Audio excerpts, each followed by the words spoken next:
The countdown begins. Every moment counts.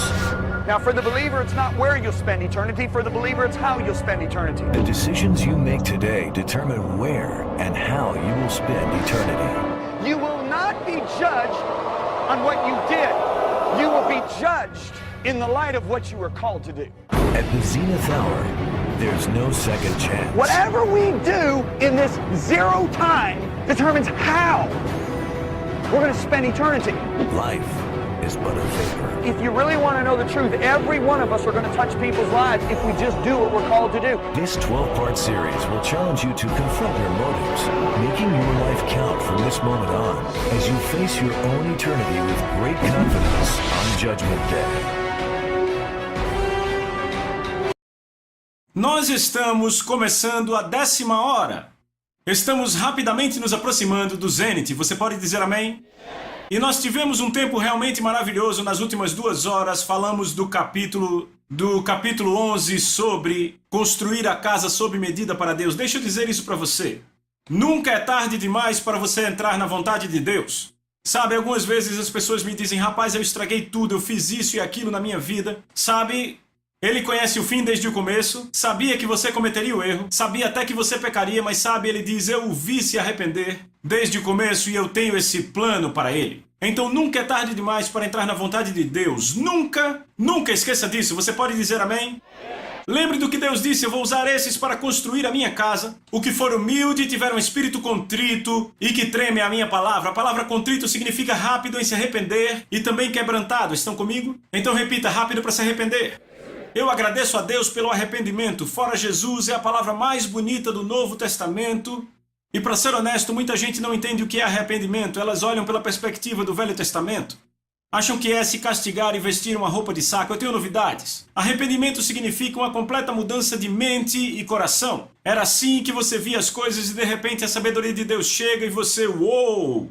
E você diz, eu vou deixar a minha visão estúpida e vou abraçar a sabedoria de Deus. Isso é arrependimento. Você pode fazer com muitas lágrimas e muitas vezes sem lágrima nenhuma. É uma mudança completa de coração. Sou eu deixando a minha visão estúpida e abraçando a sabedoria de Deus. Você não ama muito a Deus? Eu digo, eu sou completamente apaixonado por Ele. Bem, hoje vamos falar sobre o capítulo 10, que é o capítulo sobre multiplicação. Repitam, multiplicação. Eu vou ler algumas passagens, mas antes disso, vá comigo para 1 Coríntios capítulo 15. É onde vamos começar nossa jornada hoje. E eu digo a vocês, eu estou tão empolgado, é até difícil esperar para terminar essas últimas 3 horas. Aleluia! Eu vou ler para você algumas passagens aqui enquanto você encontra. João capítulo 4, versos 36 e 37, na Nova Tradução Viva, Jesus diz o seguinte: os ceifeiros recebem bons salários. Repitam, bons salários. E o fruto que eles colhem são as pessoas que são levadas para a vida eterna. Que alegria aguarda tanto o semeador quanto o ceifeiro.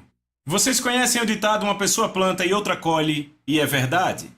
1 Coríntios 3, verso 8, diz o seguinte na Nova Tradução Viva: aquele que planta e aquele que rega trabalham como uma equipe, com o mesmo propósito, mas eles serão recompensados individualmente, repita, recompensados, de acordo com seu próprio trabalho e esforço. Então vemos que Jesus está falando de receber salário, são as recompensas. Ele está falando de ser recompensado, Paulo fala de ser recompensado individualmente, são nossas recompensas no tribunal de Cristo. Você diz amém? Há um julgamento vindo para os crentes, se chama o tribunal de Cristo, e prestaremos conta do que fizemos no corpo, seja bom ou mal. Você pode dizer amém?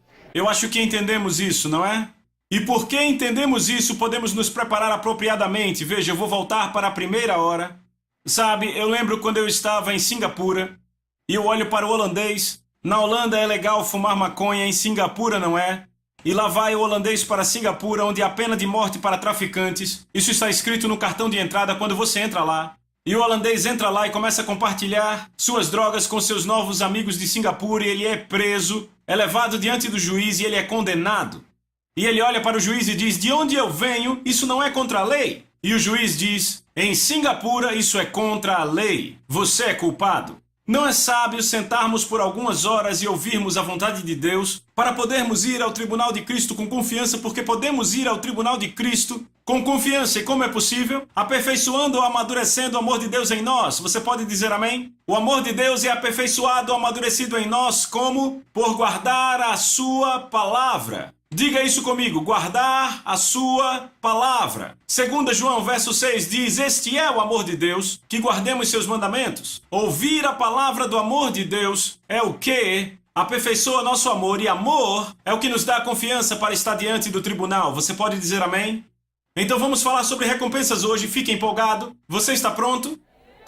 Certo, então eu quero falar aqui que cada um de nós tem uma responsabilidade diferente, mas os nossos chamados diferentes produzem um resultado que é vidas serem impactadas eternamente. Eu vou dizer isso de novo. Cada um de nós tem diferentes responsabilidades, temos diferentes chamados, mas todos os nossos chamados diferentes têm um resultado, que são vidas sendo impactadas eternamente. Muitos acreditam que apenas os ministérios que alcançam milhares ou até milhões estarão na linha de frente no céu, mas eu vou mostrar nas próximas horas que isso absolutamente não é verdade. E eu digo, isso vai te empolgar. Cada um de nós tem a oportunidade de ser recompensado grandemente, porque Deus não recompensa como o homem recompensa. Deus recompensa de acordo com atos de obediência. Repitam, atos de obediência. Se ele não fizesse isso, teríamos vários empresários no ministério, o que levaria à competição, e isso não é Deus. Lembre, você está numa corrida, está correndo para vencer, mas só está competindo com uma pessoa, com você mesmo. Você não está competindo com outras pessoas, e a própria Bíblia diz que você não é sábio quando se compara com outras pessoas. Você pode dizer amém? Então, quando eu olho isso, e eu vou ler um pouco para vocês, Deus julga e recompensa de acordo com o que fomos chamados para fazer, o que nos foi dado para fazer. Você pode dizer amém?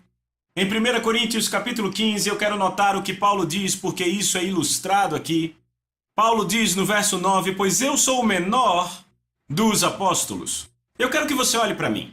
Este livro foi escrito em 56 depois de Cristo, 10 anos antes de Paulo terminar sua carreira. Ele já tinha feito 3 das suas grandes viagens apostólicas, já tinha fundado mais igrejas do que qualquer um no mundo, tinha igrejas na Europa Oriental tanto quanto em toda a Ásia, e ainda assim ele escreve e diz, eu sou o menor dos apóstolos. Quantos sabem que não se pode escrever falsa humildade na Bíblia porque falsa humildade leva ao engano?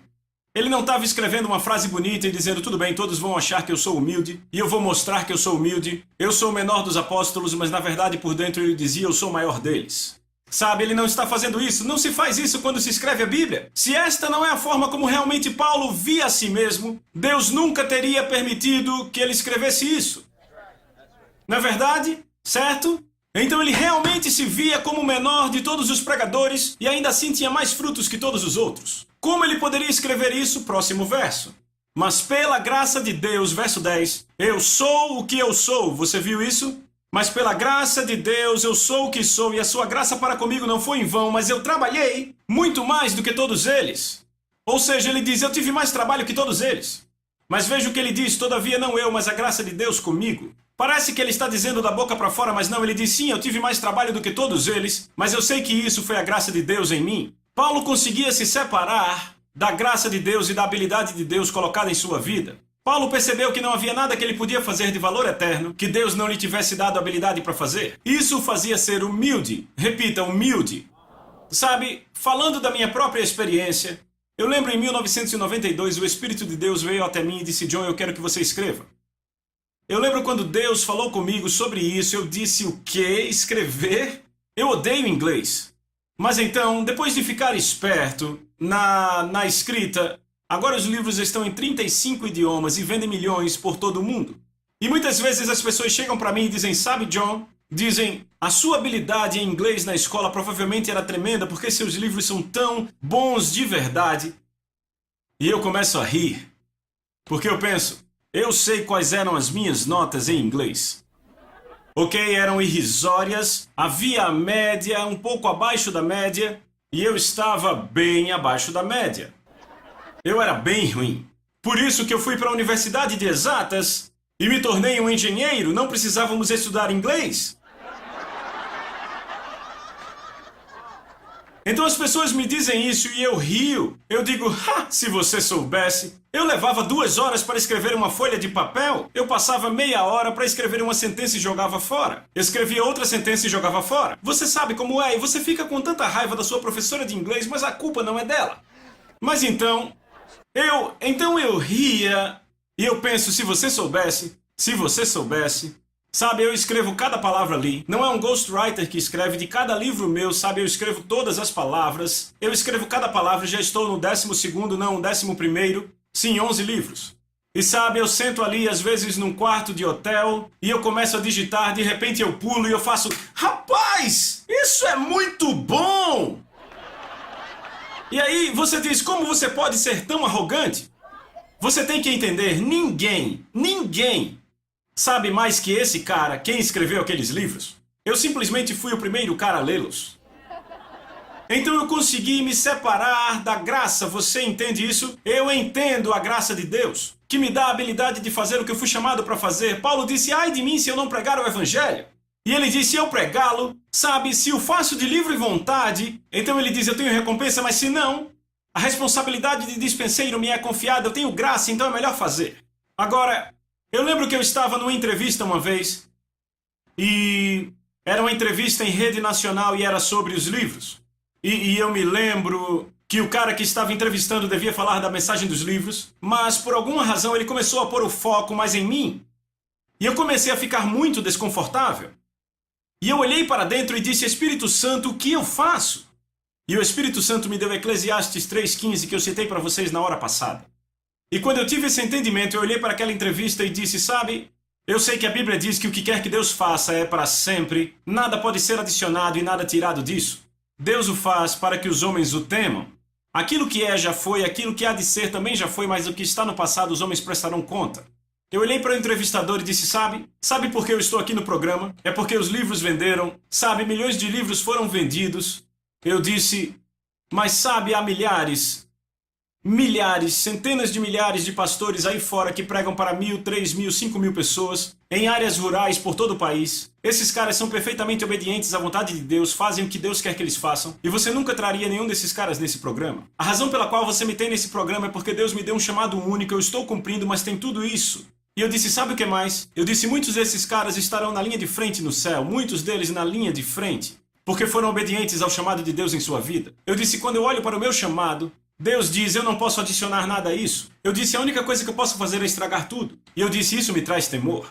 Você percebe que Deus tem um chamado para a sua vida e a única coisa que você pode fazer é estragar tudo? Quando você realmente percebe isso, isso totalmente te libera do orgulho.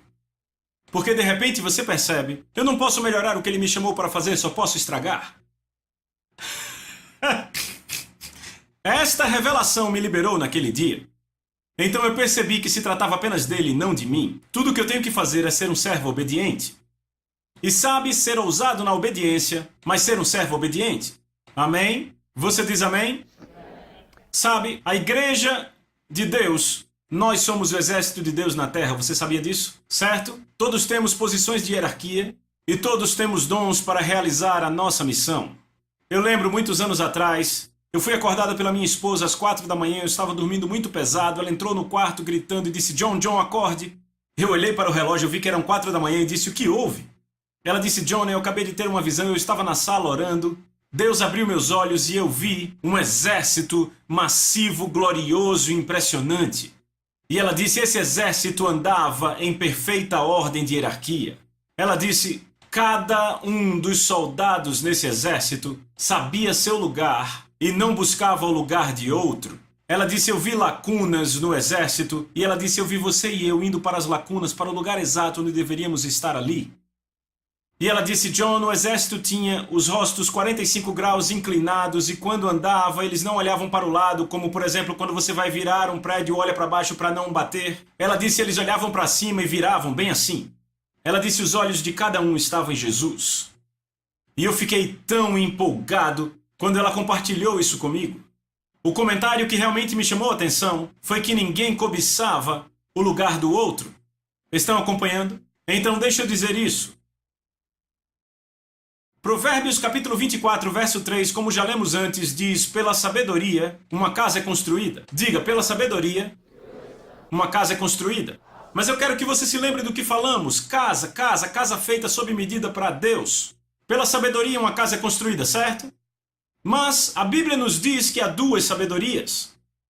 Estão comigo? Então podemos estar construímos a todo momento, mas a pergunta é com que sabedoria construímos? Vá comigo para Tiago 3 e eu mostro do que falo. Tiago 3.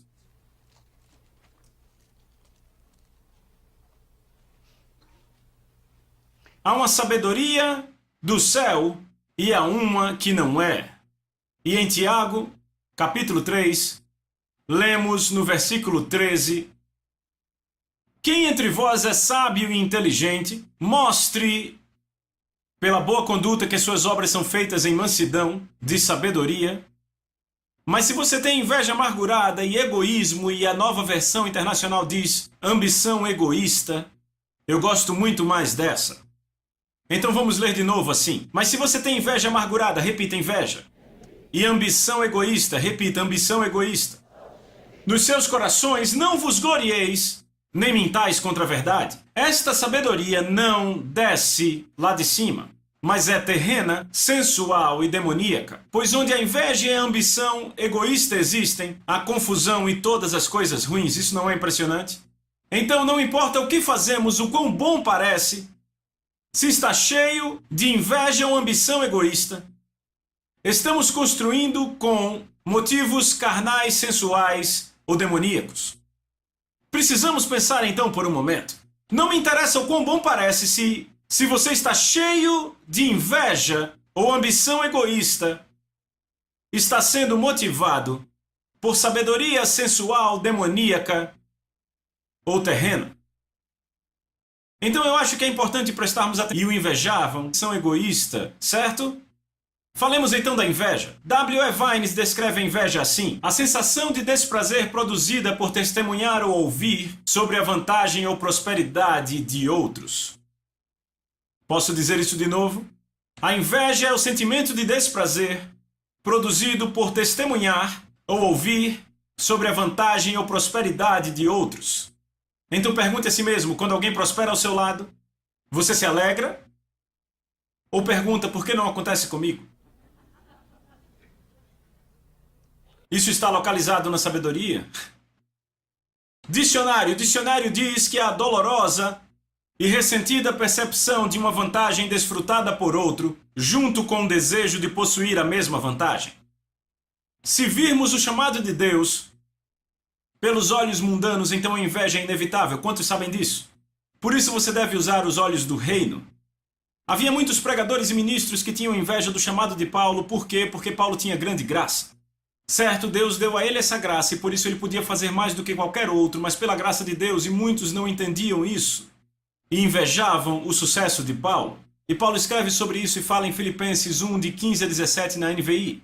Ele diz, é verdade que alguns pregam Cristo por inveja e por rivalidade, mas outros de boa vontade. Estes o fazem por amor, sabendo que aqui me encontro para a defesa do Evangelho. Aqueles pregam Cristo por ambição egoísta. Então você vê que aqueles pregadores invejavam o sucesso de Paulo, eles não entendiam que cada um de nós é chamado diferentemente. Cada um recebe graças diferentes para produzir diferentes chamados. Então se você começar a se comparar com outro no corpo de Cristo, você começa a invejar. Lembre-se, qual é a única pessoa com quem você compete? Todos falem. Digam de novo. Aqueles ministros não estavam contentes com o chamado de Paulo. Invejavam o sucesso de Paulo e ainda sentiam ambição egoísta. Então o que é ambição egoísta? Vamos falar primeiro da ambição. A ambição é um desejo ardente e forte de realizar algo. Então, ambição egoísta é você tem um desejo ardente de realizar algo para o seu interesse. Estão acompanhando? A sabedoria de Deus, por outro lado, alimenta a paixão pelo reino, não a ambição egoísta. Você pode dizer amém? Veja o verso 17. Mas a sabedoria que vem do alto primeiro é pura, repitam, pura.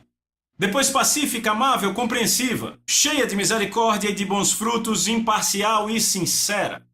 Então o fruto da justiça semeia-se em paz para os pacificadores.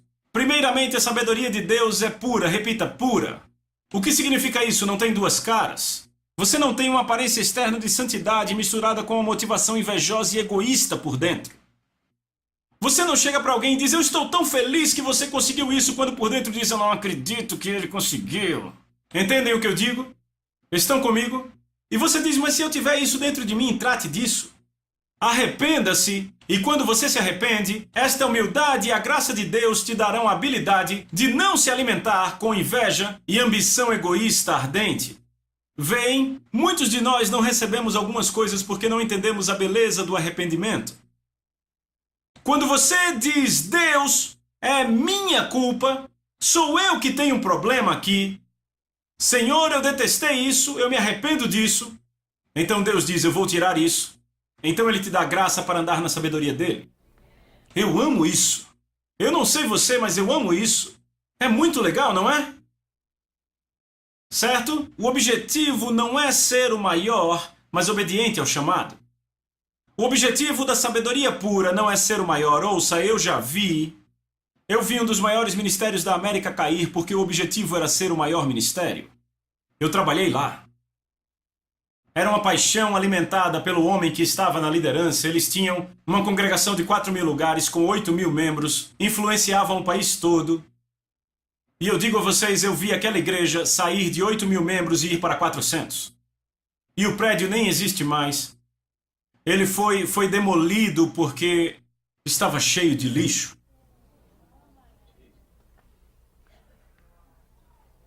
Mas o desejo era ser o maior e o melhor. Vocês estão aqui? Eu vi essa pessoa literalmente destruída. Deixa eu dizer isso. Nos últimos dias, o exército de Deus será um exército sem rosto. Ou seja, ninguém vai cobiçar a posição do outro, amém? O seu alvo não é ser a maior, mas obediente ao chamado. Ela se regozija com o avanço do reino, quer ocorra através de nós ou de outros. A sabedoria de Deus. Estão comigo? Todo o seu regozijo é pelo reino estar sendo edificado. Ela sempre, eu lembro João Batista dizia: eu devo diminuir para que ele cresça. Ele se alegrava quando Jesus crescia. Ela sempre tem seu foco no bem dos outros, não de si mesma. A sabedoria de Deus é pacífica, não contenciosa, não autoritária, crítica ou dominadora. Não dominadora. Não dominadora.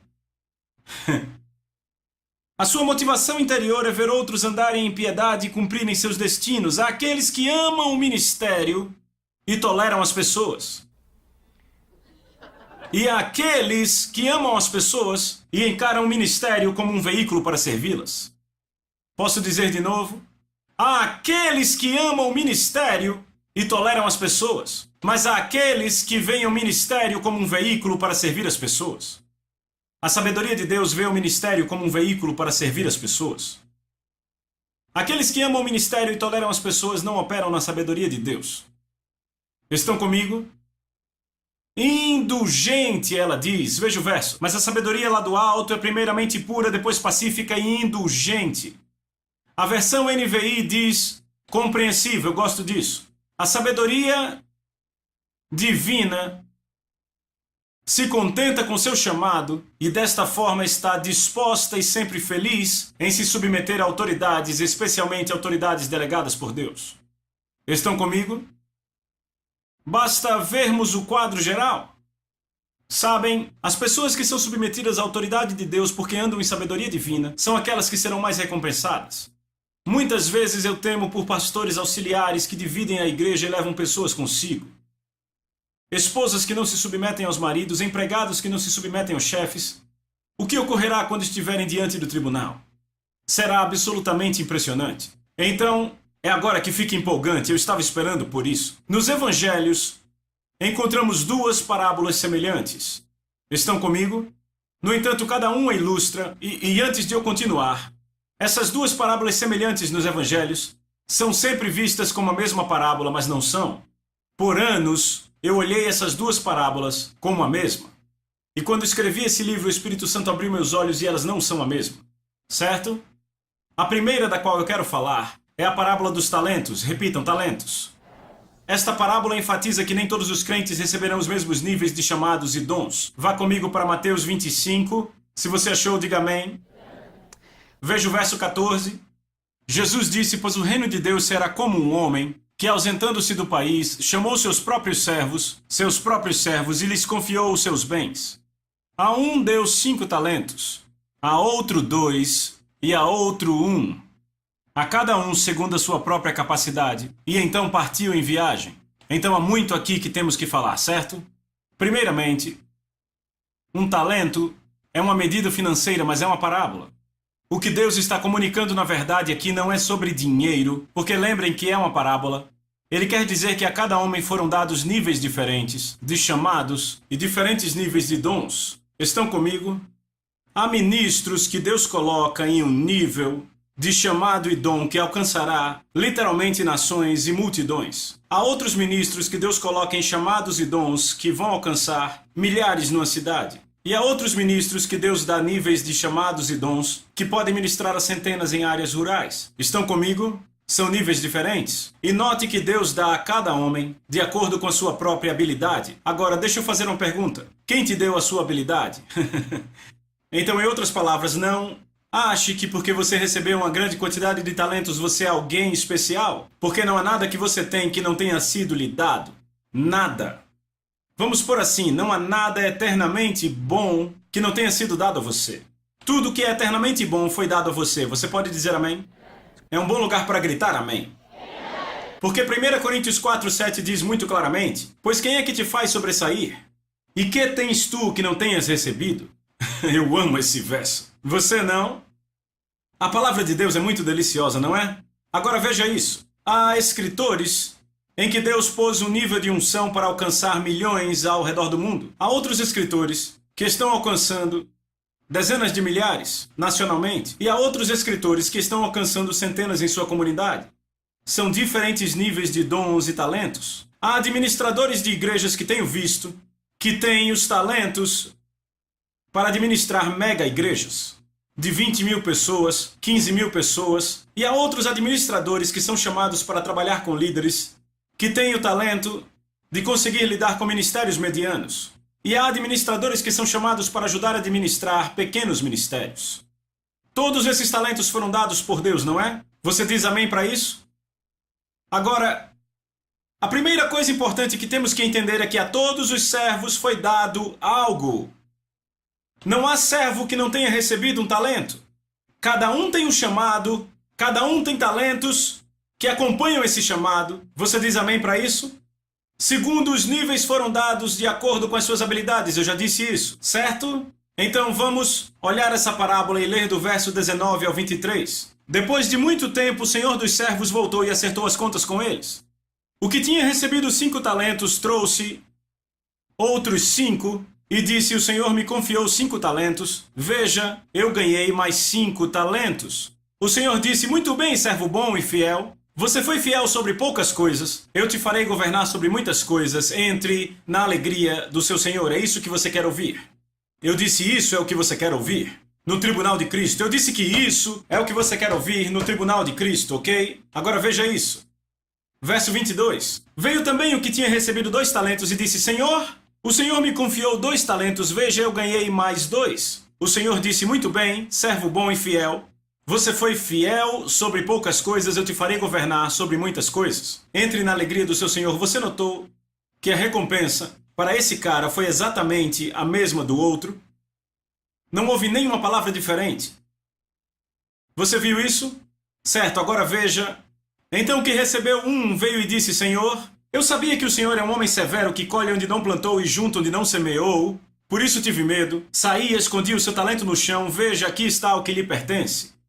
O Senhor respondeu e disse: servo mau e preguiçoso. Notem a palavra preguiçoso. Repitam: preguiçoso.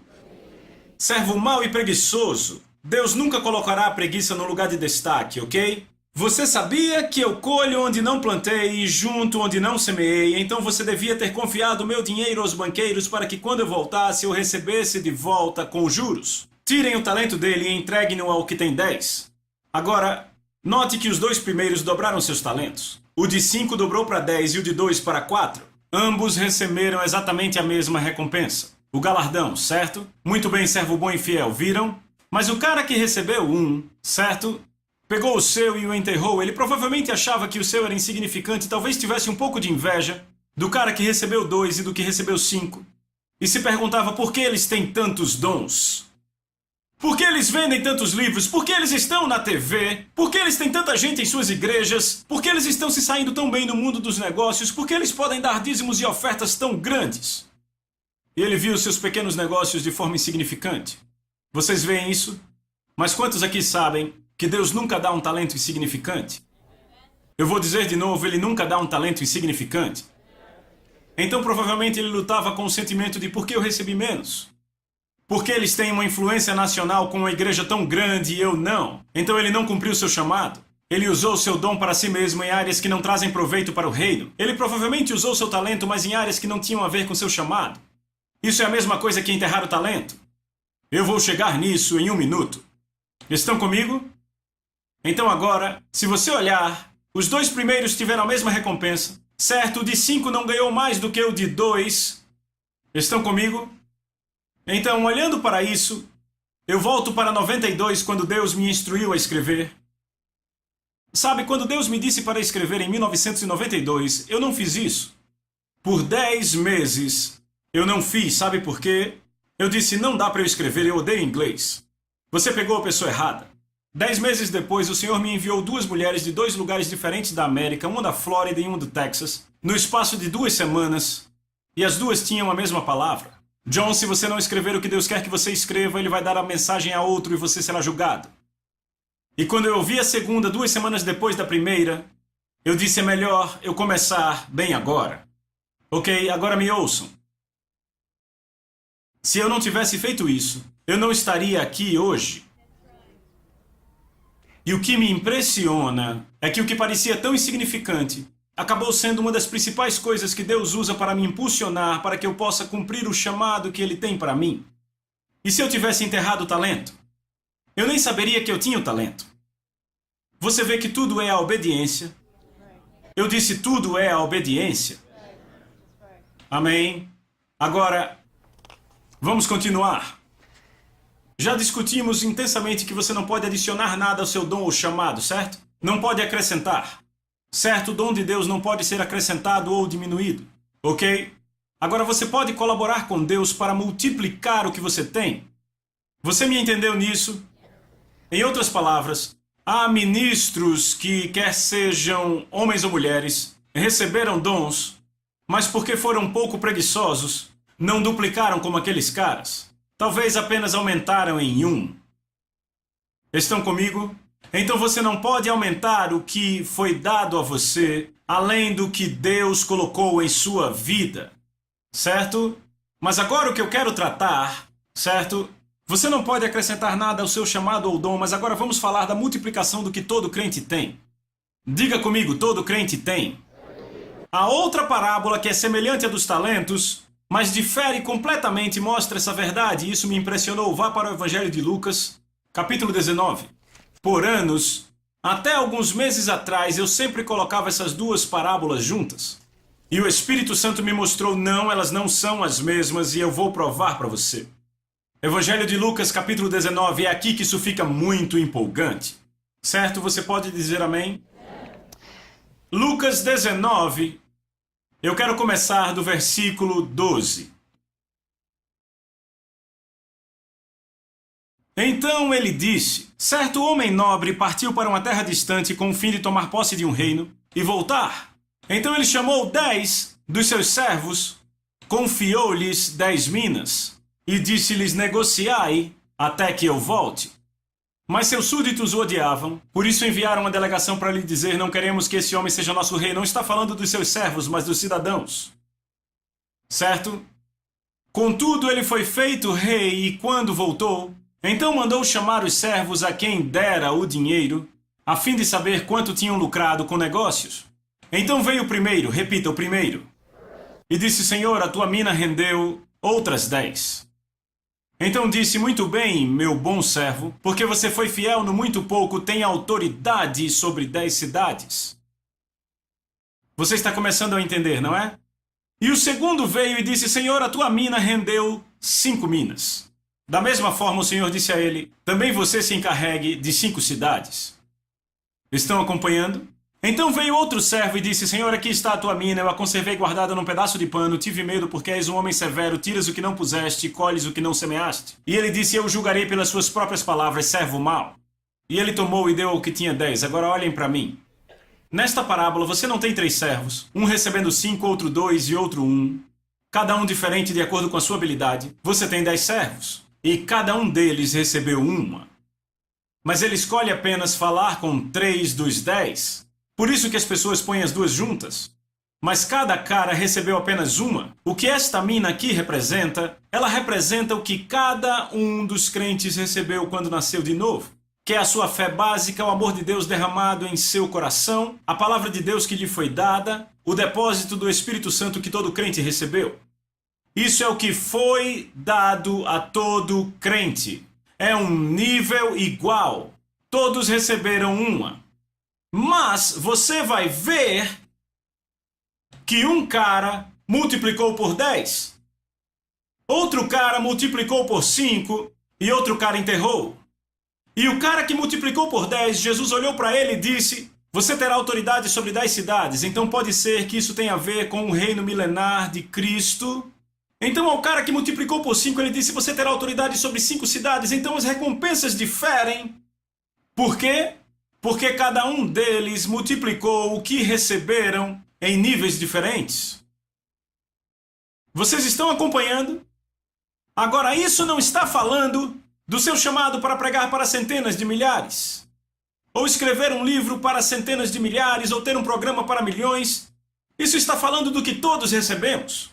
E se você notar, os caras que tinham diferentes dons e chamados que dobraram os seus, ambos tiveram a mesma recompensa. No entanto, aqui, onde os caras multiplicaram o que foi dado a todo crente, eles receberam recompensas maiores. Sabe o que isso me diz? Me diz que a mãe que trabalha no berçário, ela pode governar sobre 100 cidades. E alguém que é evangelista pode não estar vivendo sua vida pessoal como deveria. E talvez não governe nenhuma cidade. Então isso me diz que todo crente está num plano exatamente igual no que diz respeito à sua habilidade em multiplicar e por isso receber recompensas. Você não pode olhar para os pregadores e dizer: rapaz, olha para eles pregam para milhares, milhares de pessoas e então, ele nos colocou no mesmo plano quanto a isso. Isso não é fantástico? Sabe, isso é fantástico!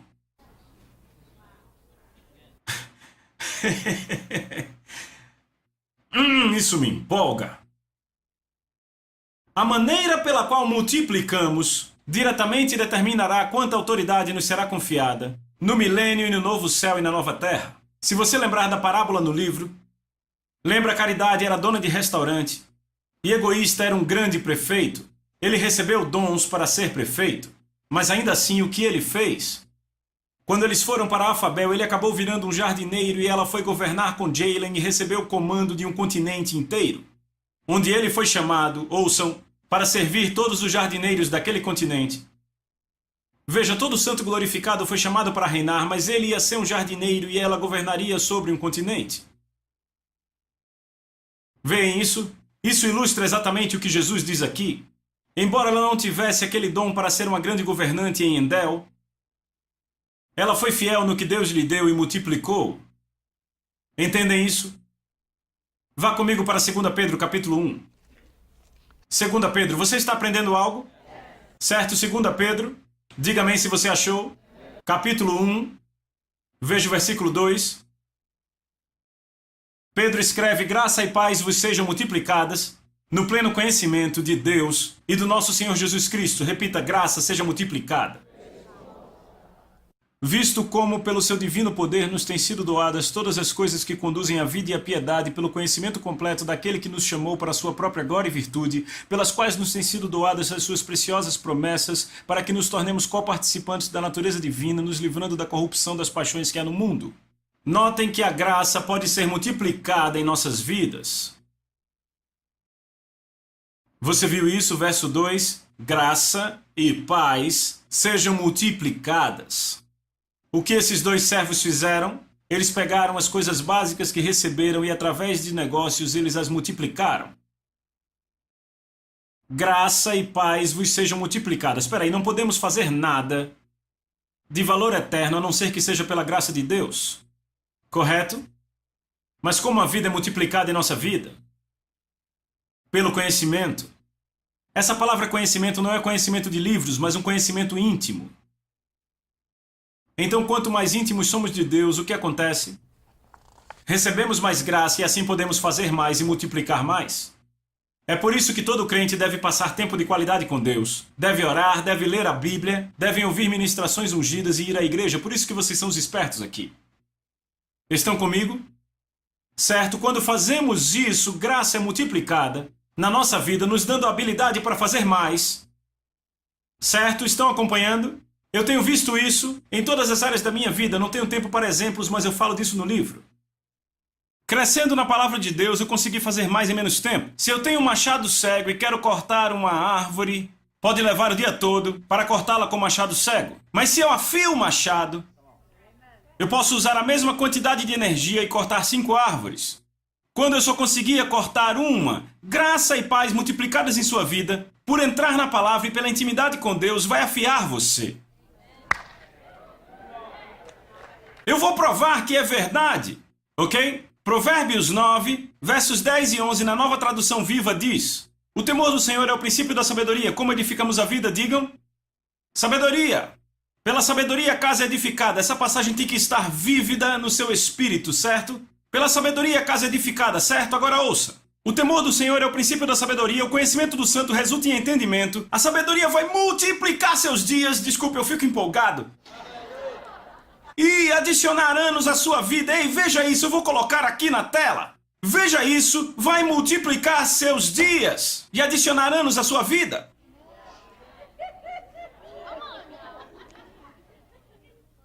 Então, quando você vê multiplicar os dias, pensa, ok, uma vida mais longa. Não! Ele disse que adicionará anos à tua vida. Ele já cobriu essa parte. Multiplicar os dias quer dizer você faz mais coisas por dia. Quando você afia o machado, você derruba 5 árvores ao invés de uma árvore. E eu notei que quanto mais eu conheço Deus, mais eficientes são as orações, mais eficientes fica a meditação na palavra, mais efetivo é o alcance às pessoas e o trabalho para o reino. Eu trabalhava e trabalhava para ministrar a alguém, mas agora fica mais fácil. Por quê? Porque a graça é multiplicada. Então eu posso fazer mais agora. Entende o que eu digo? Por causa da graça de Deus. Sabedoria faz com que você possa fazer mais em um dia. Desta forma, tudo que você faz fica mais eficiente. Ei, eu estou quase sendo arrebatado. Você está entendendo isso?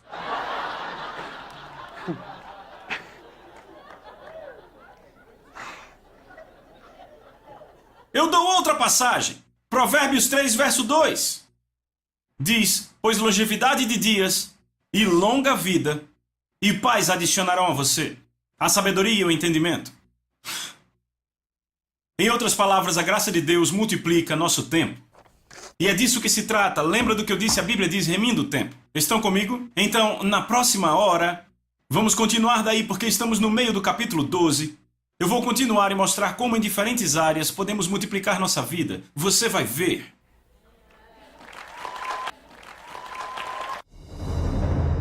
Next time in Hour 11, John shows the secret to making your days more profitable, the steps to multiplying your minas, and the critical importance of your attitude.